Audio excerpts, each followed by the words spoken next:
on natin, oh. Ayan, may nakakabit na speaker na ito. Ayan, may nakakabit na speaker, bali dalawa.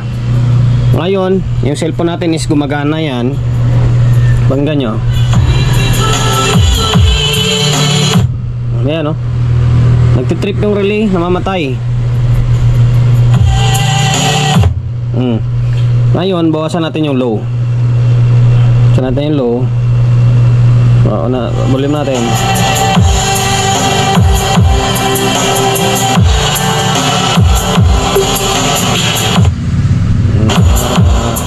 Pag tinutodo mo is namamatay. Singit na naman ulit tayo ng medyo maliliit lang na mga amplifier. Okay, singit-singit lang ito, ah. Kailangan natin gawa ng integrated kasi wala tayong nagagawa ng integrated ngayon. Eto, Joson Mars. Ayan, Joson Mars lang ito, ah. Wala siyang, mayroon kasing parang may max, ito Mars lang. Ayan, Joson Mars. Okay. Ayan, medyo manipis lang siya. Shoutout sa may-ari nito na kalimutan ko taga saan to. Basta kakuha ko din, kapwa ko rin Lunggo, ah. Maraming salamat to, sa magkakatiwala mo ng unit para to sa akin. Ang issue naman nito ay kapag binibideo kaya doon nila or nagpapatugtog sila is nagtitrigger or nagtitrip yung relay. Pag nilakasan, namamatay. Okay, ngayon tayo pa naka-virgin dito. Tayo nakauna pagbukas pa. Ito, binuksan ko lang agad para mas mabilis yung video natin. Magtaka kayo bakit biglang integrated yung natin. Ganun talaga kailangan din natin mag-entry or kailangan din natin magsingit ng ganito klaseng content, di ba? Para may makita naman kayo na ginagawa natin na integrated. Okay, supply pala nito ay 26026. Tapos yung Joson Mars Max parang nasa around 34 yata yun. Okay, ngayon matagal na rin, date 2023, nasa 2 years na rin. On natin, ayan, may nakakabit na speaker na ito. Ayan, may nakakabit na speaker, bali dalawa. Ngayon, yung cellphone natin is gumagana yan. Bangga nyo. Ayan, nagtitrip yung relay, namamatay. Ngayon, bawasan natin yung low. Bawasan natin yung low. Volume natin.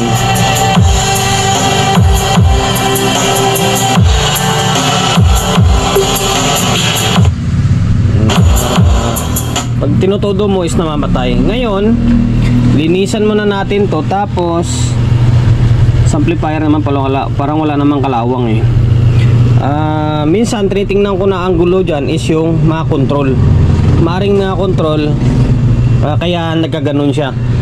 Try muna or subukan muna natin palitan. Palitan muna natin itong mga control. Tapos testing natin mamaya kung mamamatay-matay pa siya or hindi. Diba? Kapag mamamatay pa rin yan na bago naman control, ibig sabihin nasa amplifier pa yung problema niya. Diba? Pero sa ngayon, kasi may tama na rin halos hindi na gumagana yung mga control na Ngayon palitan ko muna lahatin na natin. Kasi iuwi ng Negros ito. Sabi nga ni Toto, buti na lang na tinisting muna kasi bihira lang gamitin na stock bago iuwi ng Negros, di ba? Kaya pagpapagawa niya muna bago iuwi ng Negros. Okay, palitan lang muna natin itong control. 1, 2, 3, 4, 5, 6 kasama yung master volume. Okay, tanggalin ko yung front panel niya. Binaklas ko yung mga control.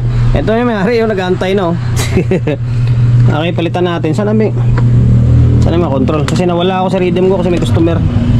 Ito 50k. Ilang 50k ito?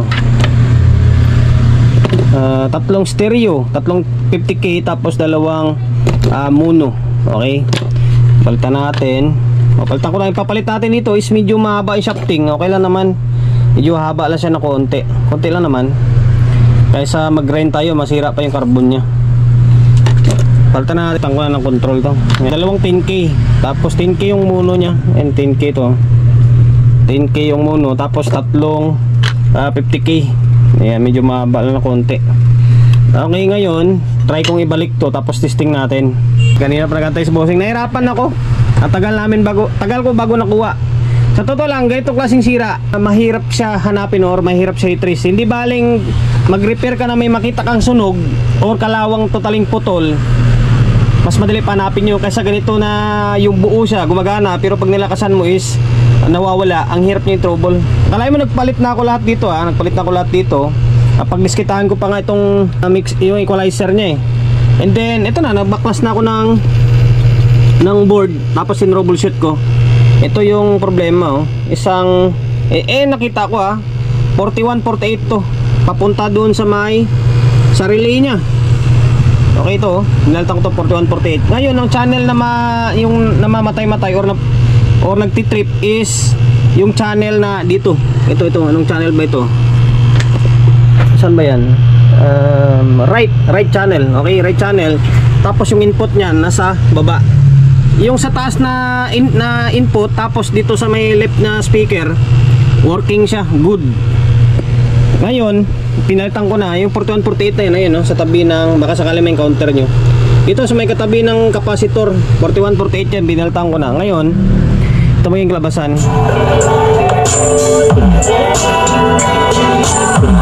Ayan nagpupula na nga siya dito, hindi na nagtitrip. Ngayon, dalawahin natin. Lagyan ko ng, okay, nakakalas-play. Lagyan ko ng isang speaker pa. Ito, binaliktad na natin. Ngayon, ulit dalawang channel na yan Okay, play natin yung laptop natin. Malit lang pero hirapan ako. Ayan hindi na namamatay ba? Volume natin yung low nya, low. Ito low. Halos nakapull lang ito. Legend are born and November. Certified music lover. This is Outlet. Okay na.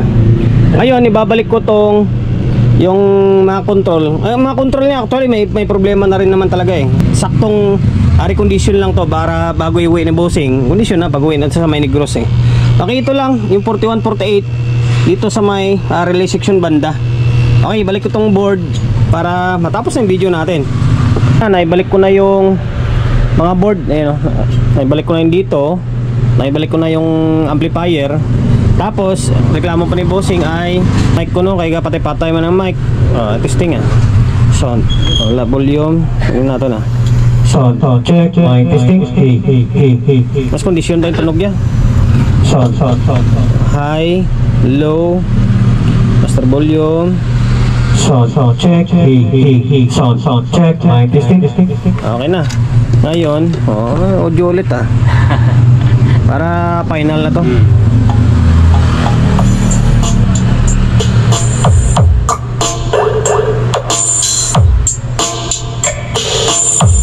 Okay.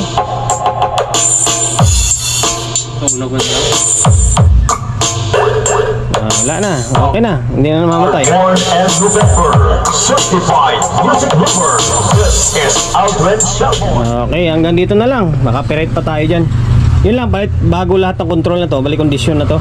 Tapos, yun, baka sakali may encounter nyo, Joson Mars na namamatay-matay.